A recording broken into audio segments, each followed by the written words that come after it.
Bienvenue sur Philosophie du vivant. Ici, nous partons à la découverte des trésors de sagesse qui ont traversé les siècles, des idées et des intuitions qui, aujourd'hui encore, éclairent notre vie intérieure et nous guident vers plus de paix, de lucidité et d'harmonie.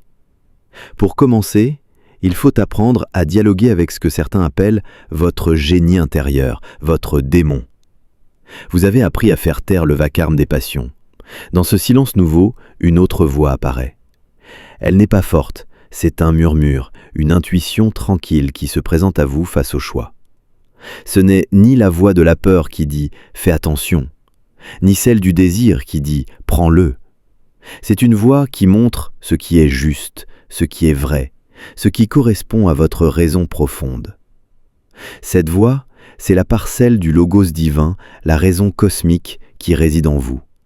C'est votre âme dans sa forme la plus pure. Apprendre à la reconnaître, à lui faire confiance et à la suivre, même lorsqu'elle va à l'encontre des logiques du monde, c'est passer de simple disciple à véritable maître. Votre démon est cet ami intérieur qui ne vous trahira jamais. Il connaît déjà toutes les réponses. Votre mission n'est plus de chercher à l'extérieur, mais de créer en vous un silence si profond que vous puissiez entendre ce qui a toujours été là. Une fois ce dialogue intérieur établi, votre regard sur le monde change. Vous apprenez à voir le monde d'en haut, avec recul, mais aussi de l'intérieur, comme un tout vivant. C'est ce que les anciens nommaient la sympa. L'univers n'est pas une collection d'objets séparés, mais un grand organisme vivant. Tout y est lié. La feuille qui tombe, l'étoile qui naît, la colère de votre voisin, votre propre joie. Tout est vibration au sein du même corps. Et cela change tout. Vous pensez que les mots ne sont que des étiquettes sur la réalité ? En vérité, les mots sont votre réalité. Ils filtrent votre vision du monde, des autres et de vous-même.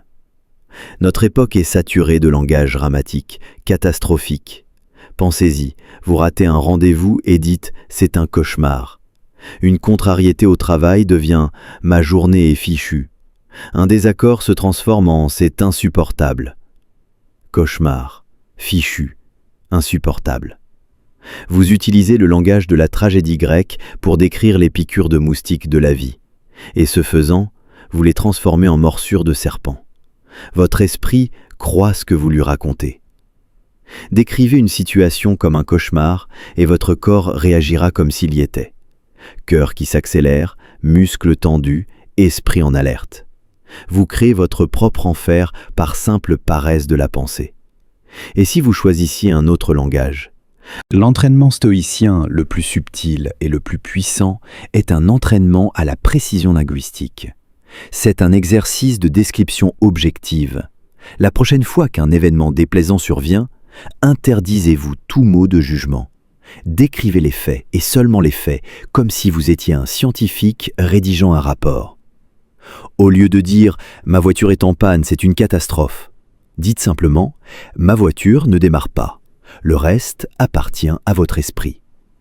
C'est la capacité de comprendre une faute sans l'excuser et de choisir la raison plutôt que la vengeance. Quand quelqu'un vous blesse profondément par une trahison, un mensonge, une cruauté, votre premier réflexe est le désir de vengeance. Vous voulez qu'il souffre comme vous avez souffert.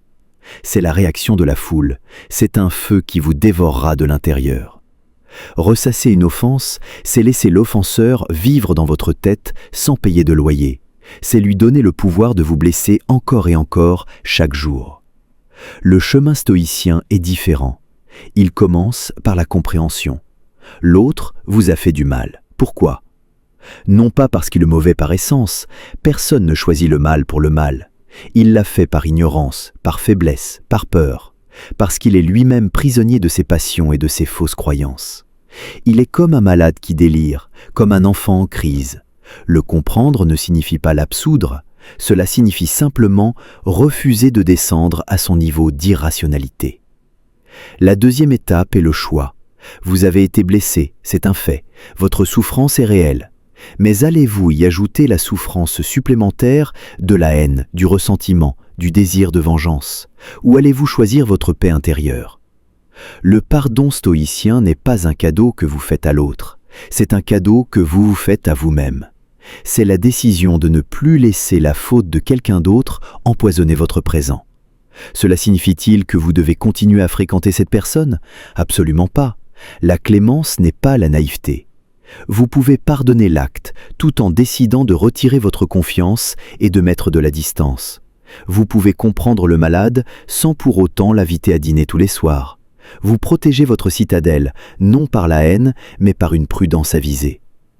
Et la justice doit être rendue, mais elle doit l'être par les tribunaux, par la société. Votre rôle en tant qu'individu n'est pas d'être le bourreau.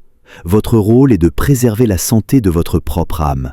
Et une âme saine est une âme qui sait se délester du poids mort du passé. La grandeur d'âme, la magnanimité, se trouve dans cette capacité à s'élever au-dessus de l'offense. C'est l'apanage des esprits véritablement supérieurs. Enfin, Sénèque poserait sa main sur notre épaule et nous dirait avec une grande douceur: apprenez à habiter votre corps. C'est le seul compagnon qui vous suivra jusqu'à la fin. Traitez-le avec respect, mais ne l'adorez pas. Votre époque est étrange. D'un côté, vous négligez votre corps, vous le nourrissez mal, vous le privez de sommeil et de mouvement. De l'autre, vous l'adorez. Vous êtes obsédé par son apparence, par sa jeunesse, par sa performance. Vous le voyez soit comme un ennemi à dompter, soit comme une idole à vénérer. Ces deux attitudes sont des erreurs. Le corps, pour le stoïcien, est ce que l'on appelle un indifférent préférable. Il n'est pas essentiel au bonheur. Le sage peut être heureux, même malade ou mutilé. Mais une bonne santé est préférable à une mauvaise. Pourquoi? Parce qu'un corps sain est un meilleur outil au service d'une âme saine. C'est un serviteur plus efficace. Votre devoir n'est donc pas de sculpter un corps parfait pour l'admiration des autres. Votre devoir est d'entretenir un corps fonctionnel pour votre propre usage. L'exercice physique n'est pas une question d'esthétique, c'est une question de résilience. Un corps fort aide à supporter une âme forte. La nourriture n'est pas une question de plaisir ou de régime restrictif, c'est une question de carburant. Donnez à votre corps ce dont il a besoin pour bien fonctionner, simplement, sans excès. Et surtout, apprenez à accepter son évolution. Le corps vieillit, c'est sa nature. Il se ride, s'affaiblit, perd de sa grâce. Chaque cheveu blanc, chaque nouvelle douleur est un rappel de la loi de l'univers. La plupart des gens luttent contre ce processus avec désespoir. Ils essaient de figer le temps. C'est une bataille perdue d'avance, une source de souffrance infinie. Le sage, lui, accepte le vieillissement avec sérénité, même avec noblesse. Il voit son corps changer, non comme une dégradation, mais comme la carte de sa propre vie. Chaque ride est le souvenir d'un rire ou d'un souci surmonté. La perte de vigueur physique est compensée par le gain en sagesse et en paix intérieure. Il apprend à dissocier son identité de son apparence. Il n'est pas son corps, il est l'âme qui habite ce corps. Et cette âme, elle ne vieillit pas. Au contraire, si elle est bien cultivée, elle devient plus forte, plus lumineuse, plus belle, à mesure que son enveloppe se fane. Aimez votre corps comme un vieil ami avec ses défauts et ses faiblesses. Écoutez, le travail est immense, mais chaque pas sur ce chemin est sa propre récompense. Chaque effort pour être meilleur est une source de joie profonde. Le monde ne changera pas, mais vous pouvez changer. En changeant votre monde intérieur, vous changerez la manière dont vous vivez dans le monde extérieur. C'est le seul pouvoir dont vous ayez besoin. C'est la seule révolution qui compte. Ne l'oubliez jamais.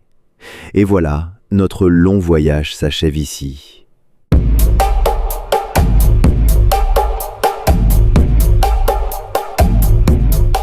Merci du fond du cœur de m'avoir écouté, d'avoir partagé cette exploration de la sagesse stoïque.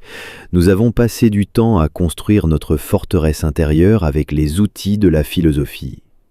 Mais pour cette dernière partie, pour cet appel final à l'aventure, vous avez peut-être remarqué que la voix et le ton ont changé. Ce n'était plus seulement la sagesse de Rome qui vous parlait, c'était aussi l'appel d'une philosophie qui nous invite non plus seulement à endurer le monde, mais à le créer selon notre propre volonté. Alors maintenant, j'aimerais beaucoup avoir votre retour. Dites-moi dans les commentaires. Je suis très curieux de lire vos ressentis. Si ce format vous a plu, n'oubliez pas de laisser un j'aime et de vous abonner pour ne pas manquer nos prochaines aventures philosophiques. Prenez soin de vous et à très bientôt.